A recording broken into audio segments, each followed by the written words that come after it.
Welcome to Monster Chats, presented by Monster VoIP, where we share the tools, methods, and best practices that business leaders use to build new connections, strengthen relationships, and impact sales in organizations of all shapes and sizes. If you have any questions that come up during today's episode, please text them to 424-378-6966. Please welcome the founder of Monster VoIP, your host, Colin Mitchell. Right. On today's episode, we're going to be talking with Adam Cleveland from Attractful. Adam and I are going to be talking about strategic planning, marketing development, sales and marketing, and leadership. I'm Colin Mitchell, your host of Monster Chats and the founder of Monster VoIP. Adam Cleveland is a senior marketing and sales wingman to early and late stage technology startups for the past decade. Adam plots strategies, pilots, initiatives, and exceeds business KPIs. His nose-to-tail experience, including the global head of demand generation for a Silicon Valley company that achieved sales growth by 200%, earned $250 million in investment, and increased its valuation of $100 million to $1.2 billion. Adam, thanks so much for joining us on Monster Chats. How you doing? Thanks a lot, Colin. I'm doing well. I really appreciate you having me on. Yeah, absolutely. You're live from the quarantine office there. In the kitchen. I am live from the kitchen. I also have my partner in the background making calls. I have my coffee maker here, so we're standing up just fine. Awesome. Well, tell us a little something in between the lines, right? Like something that wasn't in your bio, it wasn't in your intro. Tell us your story. How where you came from and how you got to where you are today. Yeah, thanks, Colin. Yeah, my story, honestly, I grew up in the southeast area. Grew up in a small town called Calhoun, Georgia. You might detect a little southern drawl from time to time. And, the area I grew up in was very much a lot of farming, a lot of carpet, and not a lot of technology. And really a lot of my entrepreneurial spirit and design came from my grandfather. He was a contractor and a businessman. And basically I grew up between his legs, watching him hustle and became very inspired to kind of do my own thing and kind of be a force of and also be a force of good, really. I got to watch this person really, establish an economy and a business, put people to work, and also just be a pillar of a community that was really inspiring. So that's kind of my background. So strong Southern roots, and always had a huge desire to learn and grow and understand technology and how it can impact businesses and the people around me. When I was 14, I built my first website, and ever since then, I kind of played around with technology, learning HTML and CSS and things like that. And I was kind of that kid that was kind of never really felt like a part of and kind of kept a distance and stayed plugged in and things like that. And it wasn't until I got older that I started really kind of building the community around me and that network of people that really inspired me. And so I've had the luxury of kind of being around a lot of really inspiring people that kind of help me average up, I would say, to think about, what's next, what's possible in my life. And so that's a little bit about me. Yeah. So how does a kid from that part of the country get so invested in technology and interested in technology at a young age? Yeah. Really it had a lot to do, again, just, being the average of the people you spend your time with. I sought out those people. I sought out the people that, that were doing the things that I was interested in. I quickly became a member of the local Kiwanis Club, a local of the Youth Leadership Club. I try to kind of surround myself by business people that were doing things that I've never heard of.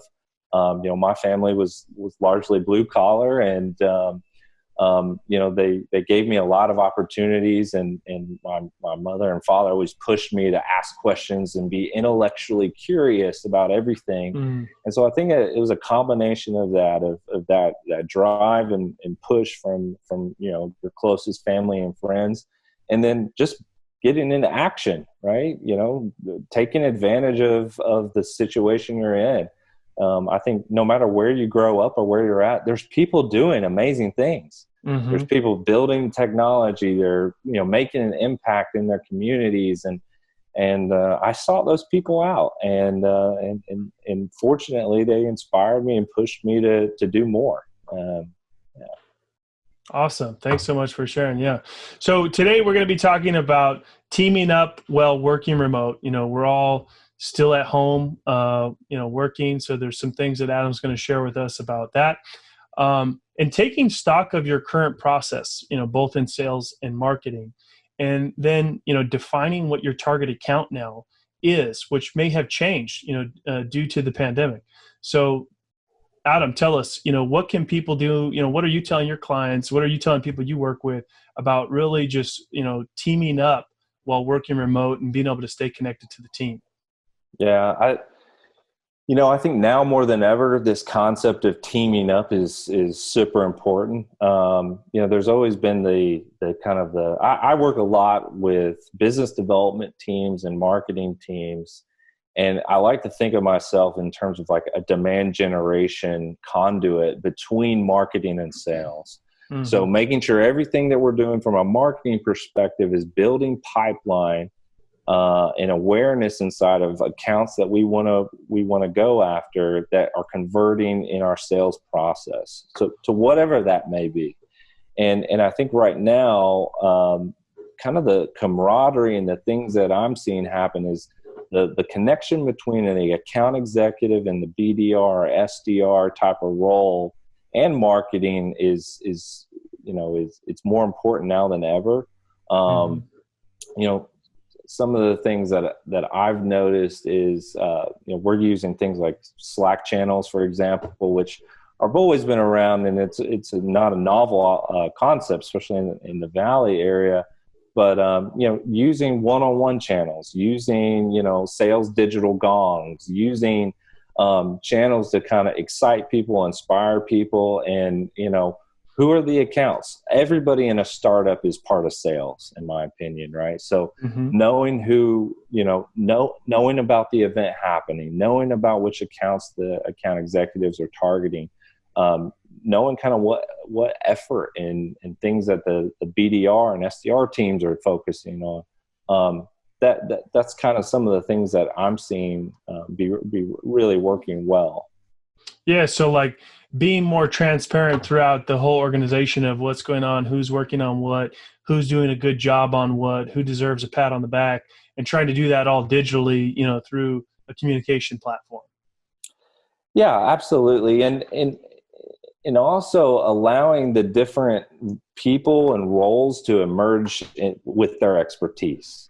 For example, your typical SDR, BDR role are specialists when it comes to online research, to finding the right persons, contacting and gaining interest.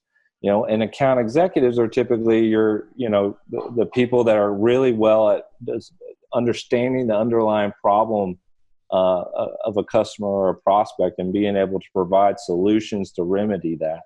And I think that's where the magic starts to happen, right? It's when everybody in their role is performing at their, to their expertise, right? And trying to foster that digitally through Slack channels and other means has been made a huge impact in a lot of the sales process. Okay. And then, obviously with the current situation, everything has shifted really fast, sales, marketing processes, certain things had to be paused or changed, so it is now a good time to kind of look and take inventory of these processes and what are you suggesting people do? What are some tips? What are some things that they should be looking at or thinking about changing or adapting, because of the current situation? Yeah, I think this is your time to question every step of your Mm. sales process, right? Like, do you really need to put every customer on a free trial? Do you really need to focus on building up a pilot program? Um, and there's, the answer just doesn't emerge, right? It comes from putting in the work, identifying and writing down all the steps you take in your daily sales process. And I mean, every step, then figure out a way to do it better and faster and then in fewer steps. It's a very simple process to do that, can really help you speed up, help you speed up that delivery to your customer, identifying the right customer and moving them through the sales stages. And then where did they get that insight on like what needs to be better or changed or different or is a bottleneck? Like, do they turn to the customers for feedback? Hey, this was the process. Did you like that? What could we have done better? Like, what do you suggest? Do you have them take inventory of everything and look, hey, here's where we can kind of cut some time, or let's listen to see what the customers have to say and then improve upon that? Yeah, I mean, leveraging the voice of the customer is always, the best route to take, right? Like, I think there was a book that I read at one point that really emphasized, no good ideas ever came out of the four walls of your organization. They're all outside, right? Yeah. So the biggest thing that I work with customers and clients and things with are really the research, right? Like, over the past 30, 60, 90 days, which customers have you had the most success with? Which industries were they? Which job titles? Which problems really resonated with them? And make sure that you have properly identified it, and don't overanalyze it. Right? This isn't a huge analysis effort. It's just taking a few critical data points inside of the customers that you've had the most traction with, and stand those up and start, and then you have a focused area. I now have an industry that I can work towards. I now have referenceable customers that I can go and pursue other accounts very similar. I know what job titles and which problems resonate with those job titles. And so that's kind of the process that I recommend. Yeah. And I mean, they got to be looking at real-time information here, right? Because, the data from 90 to 180 days ago doesn't apply to today because of the current situation. So, and you're kind of are they kind of analyzing the data as it's coming in, right? And then adapting based on that and being able to be really agile and flexible. Talk me a little bit through that. Yeah, that's an interesting question. I mean, there's a couple schools of thought, right? I think that given this current climate, there's this concept of forget everything you know, right? Forget everything you thought was right, and it's time to pivot and change. I agree with that to some, slightly, but I mean, to some part, you have to look at your successes over the, a long period of time and say, what was working, what wasn't working, what was resonating, what wasn't resonating. If anything, it could be, am I leveraging more tools or media channels to be able to engage these customers? I don't think it's a lot of how we sell has changed as much as, the engagement strategies we're using, right? I mean, I'm encouraging people to, especially BDR teams, like, spin up a video, right? Spin up a quick video and address your prospect that way. If you have a camera and a microphone now, you can be pretty dangerous with the message you receive and creating that personal connection. So, for me, it's more focused on how am I going to pivot my engagement strategies today to kind of accommodate our current business environment. Yeah. Yeah. I mean, I don't totally agree with that kind of throw everything out the window idea. And it depends on your industry, depends on the industries you serve. It depends on a lot of different factors, right? If you sell something to, the healthcare industry and it's not something that's super helpful to them during the current situation, then you kind of got to throw everything out, right? But if you sell a product that's in high demand that can really help people with the current situation, then you just got to ramp up all your efforts. So I think it really depends. And connecting with people through video, I think, like you said, is a great idea if they weren't already doing that. Yeah, I mean, I like the idea. I mean, one thing I've noticed and I've seen even myself with current clients that I'm working with is we are refreshing a lot of the cadences, like a lot of the kind of steps we're running. There could be a mixture of number of steps over a number of days. And I think that's really key, right? There is a lot of times we get plugged into these sales engagement platforms that say, run these many steps over these many days and you will be successful. But I think the critical thing that's missing is that Z, that why I'm engaging you. What is the target rationale? And right now, if you're really considering why I'm engaging you, you've got to update kind of how you're addressing them, right? It's the business environment today has changed. And there's this feeling for me personally where I look at, there's a lot of noise around being empathetic. And I say noise lightly. I don't mean that you shouldn't be empathetic, but I think how you show empathy is important too, right? Yeah. Like showing empathy for me is I did my research and I came prepared, right? I know something about you. I know what on your LinkedIn profile, you volunteer for the Boys and Girls Club, or I know something about you that you're passionate about. That's empathy. That's me taking notice and caring about the person and being thoughtful on how I engage you. That I think is more meaningful than sending an email saying, "Hey, I know, the current business environment has you rough and you're managing your kids." And yes, we know that, but what did you take the time to learn about them before engaging them? That's what I think is important. Yeah, and early on when this, we're now, I don't know, what are we, 7-8 weeks into staying at home? I don't even know. But when this first happened, there was a lot of what I call, and I've, talked about this with other people, is this fake empathy, right? Where it's like, hey, the cadence is the same. We're saying the same thing, but we're changing the first line or the subject. And that's the kind of stuff that really pisses people off. It's like, hey, you really don't care about the situation. You're really not empathetic. You're just changing your copy slightly to try to catch my attention. Or the asking, hey, I hope you're safe and you and your family. You don't even know if they have a family. They're a prospect that's still, top of funnel that you maybe had one conversation with, and you're acting like you care about their well-being. That's just unrealistic, right?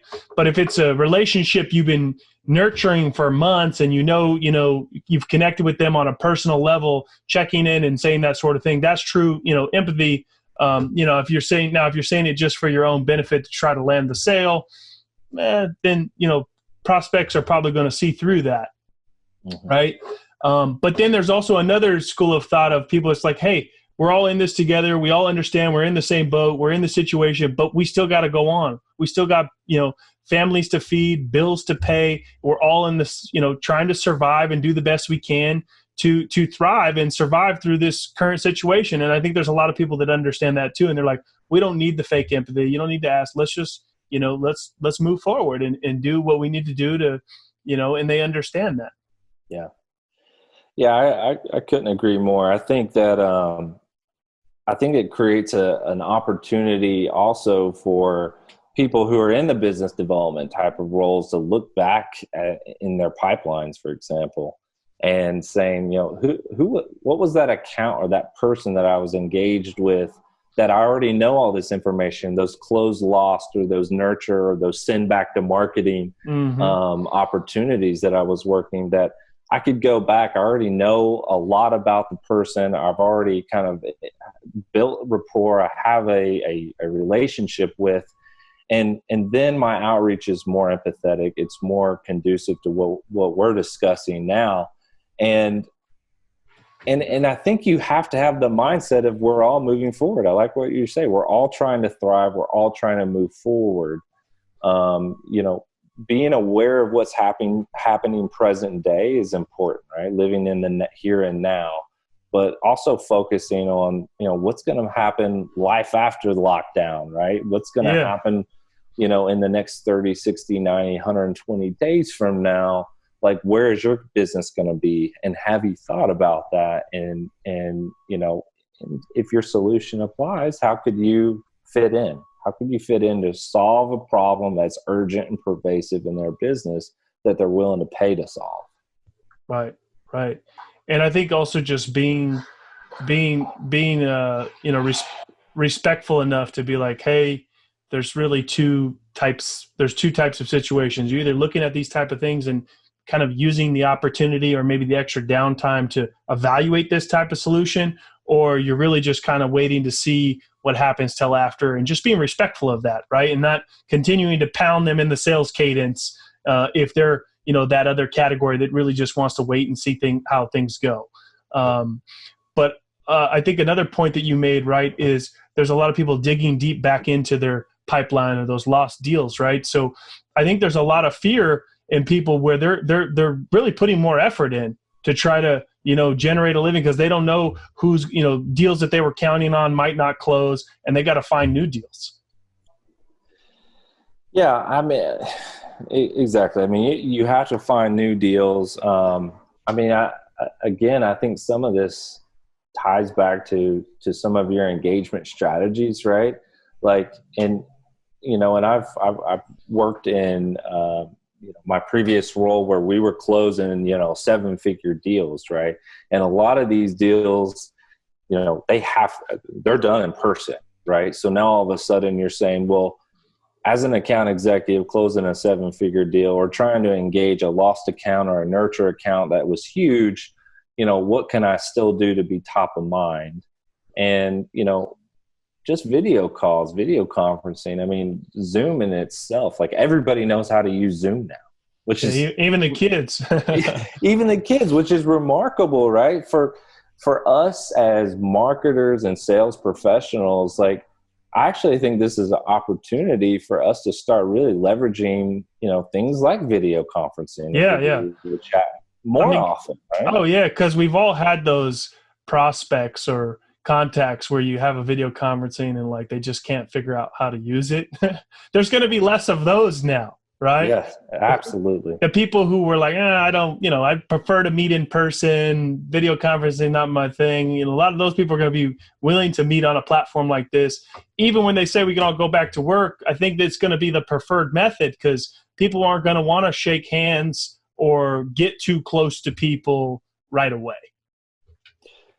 Yeah, I mean, I think that's going to be an interesting challenge. Like, what kind of fear is going to carry over or spill over after all this is kind of settled? Like, will there be fear to shake hands? Will there be fear to sit down in a boardroom close to somebody? I like to believe no. I like to believe it's not. But, I'll be very candid with you guys. Like, I have found myself even running outside and running past a group of people. And I don't know why, but I mean, I've like held my breath, for example, which I'm almost frightened to admit this in a recorded conversation, but it was like, and then I think to myself later when I'm reflecting on my day, I'm like, why did I do that? Like, I have no idea, but it was like almost natural for me to like, I'm not wearing my mask. So what, make sure I'm not. Yeah, I don't know, right? It's weird. So I know it's so funny that you mentioned that, because I've done the same thing. So I usually swim, but obviously pools are closed, and so I've been running with my wife in the morning, and occasionally we pass somebody, and I hold my breath, and I'm like, I don't want to breathe in their air that's still lingering, So I think the answer is yes. There's going to be, people that are like, hey, let's just get back to normal and not really worry about it. But I think there's going to be a big amount of people that are just like, hey, still, keep your distance. Don't shake my hand. I think masks are going to become more common, So So let's talk about, we talked, we're going to take a quick break just to tell you a little bit about what we do here at Monster VoIP. We help companies improve their communication tools and save them 30 to 50% off their monthly telecom bill. If you'd like to learn more, you can text us at 424-378-6966. Adam, we've talked about teaming up and kind of some best practices for that, taking stock of that sales and marketing process and those cadences and things like that. And then let's talk a little bit about defining your target accounts, right? Because that's changed. Maybe your target accounts aren't what they were, 2-3 months ago. And really, we talked a little bit about looking at the data that's, kind of coming in, what industries are buying, making decisions fast, things like that. So tell me, what are you doing when you're working with people about defining the target account, and what are you doing differently? Yeah, I think so this is not a new concept, right? Having target accounts, an ABM strategy. I think, Engagio emerged a few years back and made it even more prevalent, right? It's not easy to do, but I think we overcomplicate it a little bit. What I really try to focus on doing is, first of all, making it really easy for an account executive and an SDR BDR team to identify what their target accounts are with a simple drop down, a radial button, whatever it is on the contact or account record inside of your preferred CRM. Maybe it's Salesforce, for example. So one, you got to make it really easy for people to do it, or they're not going to do it. The second thing is really, as a sales leader, to question, what is the target rationale? Why am I choosing this account? And then once you've successfully had them identify, have really honed in on and questioned their thinking, and now you've got a clean account, it's what is my desired outcome for the account? Because in the sales process, you might have other opportunities that you're trying to do, right? And you maybe have some specific plays or ABM plays that you're trying to run. Maybe I'm just trying to create awareness in the account for later. Or maybe I'm targeting, the C-level executives only. Or maybe I'm targeting just the marketing department or the sales department. So getting really crystal clear on the accounts, making it easy for them to identify, really hammering home the rationale why I'm doing it. And then really defining your desired outcomes so that you're targeting the specific people. You're running a play for the specific people. And again, it ties back to the teaming up portion. So my SDR, my BDR team knows that, hey, I'm going after everybody director to C-level, and I'm sending this message. I've got this content developed, and it's going to, discuss specific things that we know resonate with this audience. Likewise, my BDR team is going to target everybody manager to user level, and they're going to be addressing these specific things and sending this message. So now I have a really, penetrating type of approach that addresses everybody in this account in a meaningful way. So targeting the account, right? And then having the messaging and the goal, right, of what you want with that account to happen, and then sharing the message or the content or the sales play with the entire team, so everybody knows, hey, when it's this type of account, this type of title, this is the goal, and then this is the message that we should be sharing. Yeah, absolutely. So talk to me a little bit about targeting, creating the targeting account, right? So you talked a little bit about being specific about it, making it easy inside the CRM. Are we talking about, industry, title, size, geography? Like what data points are we talking about? Like how granular in targeting that account? Yeah, I think it's up to the individuals, but I even push specifically BDR teams to kind of help the account executive with this portion of it, because it's also researching, like, are they active on Twitter? How active are they on Twitter? How active are they on LinkedIn? What are they a part of any specific groups on LinkedIn that look interesting, that maybe is different than someone who you would think? So it's not just industry, job title, and the typical challenges that you mapped out with marketing, but what else about them? Are they more keen to like videos? Or do they like video content? Do you see them liking that on LinkedIn and things like that? And then you use that that intel in your engagement approach. Wow. Okay. So taking kind of the basic stuff of the defining of the account and then going deeper into things that they're seeing or trends of like, hey, our typical customer that converts or converts faster, we see these type of characteristics. Like you mentioned, more active on different social channels, more engaged with video, things like that. Where are they tracking all that data?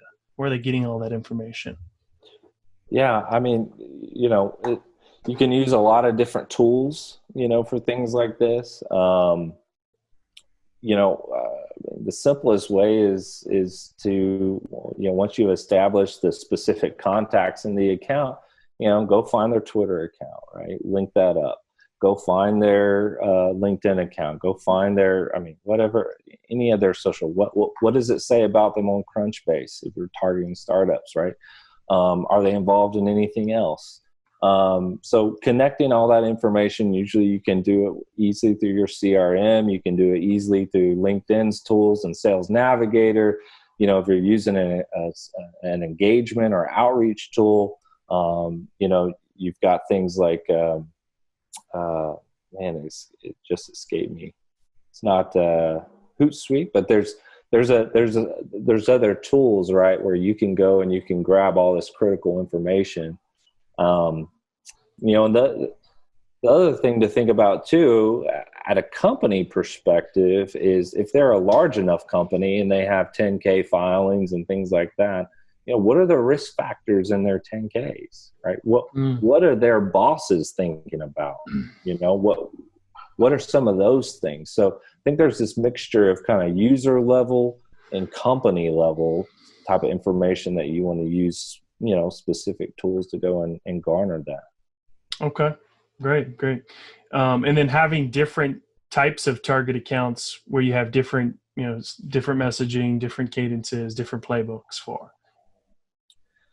Yeah, I don't think, in my opinion, you can approach some, you can't approach every account the same, right? I mean, you can establish some specific content maybe that you believe will resonate, but having an engagement strategy, even having how do you incorporate your senior level management, right? I've had a lot of success in the past with ghost writing C-level emails to other C-levels, right? Writing on behalf of my CXO, whatever that is. So I don't think there's always a one size fits all. There's content that's probably going to resonate, but measure it, right? What gets measured gets done. All right. Awesome. Thanks, Adam. We're just about out of time. Before we let you go, please tell us a little bit more about where people can find you, kind of what you do for people and how they can, find you or connect with you online. Yeah, I mean, the easiest way to find me is on LinkedIn, and you can just search my name, Adam Cleveland. I do have a couple web presences, and I've been involved in a few different experiences. My company is called Attractful. .com, and our website is in progress right now, so hoping to launch that pretty soon. But yeah, LinkedIn is usually the best resource, so feel free to connect with me, message me, and I'm typically very responsive there. So. Great. Thanks so much, Adam. Appreciate your time today, and welcome to the Monster Chats community. If you're listening to the podcast, please subscribe, share, and also provide us your feedback. We're listening, and the show is all about you. Thank you for tuning in for another episode of Monster Chats, presented by Monster VoIP, where we share the tools, methods, and best practices that business leaders use to build new connections, strengthen relationships, and impact sales in organizations of all shapes and sizes. If you have any questions from today's show and want to reach us directly, please text your question to 424-378-6966.